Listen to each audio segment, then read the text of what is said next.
bent derailleur hangers, rusty chains, forgotten shoes, forgotten helmets, cyclists crying as they have to wait for their first ride to go ahead because something has gone wrong.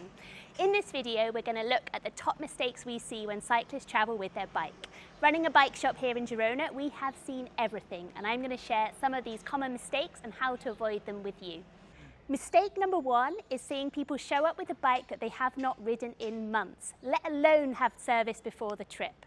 This means that people show up with rusty chains that just make a horrible noise, they have gears that are resistant to shifting, and the bikes are basically unrideable and sometimes unsafe. So if we see this happening, of course we try and get people up and running on their bikes as quickly as possible, but many times we see people having to rent a bike too just because we can't get it through the workshop in time. So a top tip here is to take care of your bike before you travel. Get it to your local workshop, get a full service, get yourself some fresh tyres, and ensure that you've covered all those things that might go wrong so that you're ready for your first ride when you arrive on your holiday.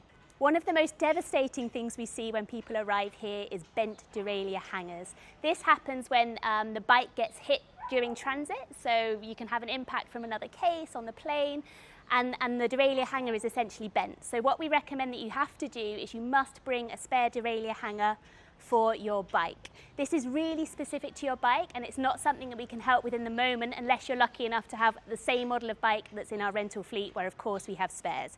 So a top tip is if you are coming on a cycling holiday and bringing your own bike, make sure you have a spare derailleur hanger with you. The number three mistake we see is people bringing a bike that really isn't suitable for the terrain, and after the first couple of rides they've got really sore legs. Now this happens when we see people coming from a place that's maybe a lot flatter or maybe just some little rolling hills, and the local bikes there tend to have much bigger gears.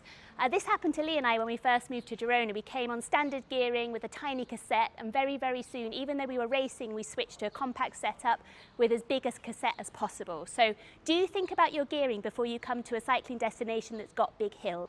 Your legs will really thank you for it if you've considered the gearing that's on your bike before you travel and you make sure that it's suitable for the terrain. Mistake number four that we see is people arriving on their cycling holiday with absolutely nothing to wear. They've forgotten helmets, they've forgotten shoes, they've even forgotten kit, or worst of all, the airline has lost the case. So when this happens, there are typically two scenarios. One scenario is people who are very prepared, have really good travel insurance and can go on a shopping spree and eat, sleep, cycle to replace everything. And the other scenario is people scrambling to rent bits and pieces and try and get riding while they wait for their luggage.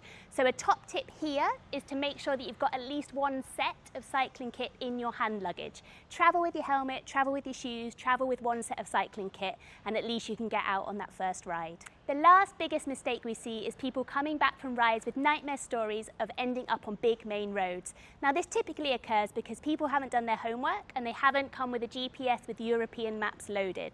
So a top tip here is if you are bringing your own GPS, make sure you download European maps before you travel. Otherwise you'll literally not know where you're going. Another tip is to do your research on the routes that you want to enjoy before you arrive. At Eat, Sleep, Cycle we've also got some perfect routes on the wall of our bike hire centre that you can download, and they're totally main road free. And you can also rent a GPS with our favourite rides preloaded into the unit. So those are my top travel tips if you're travelling with your own bike. And in our next video, we're going to be taking a look at the most popular bike case that people use if they are travelling with their own bike. So stay tuned to see that video.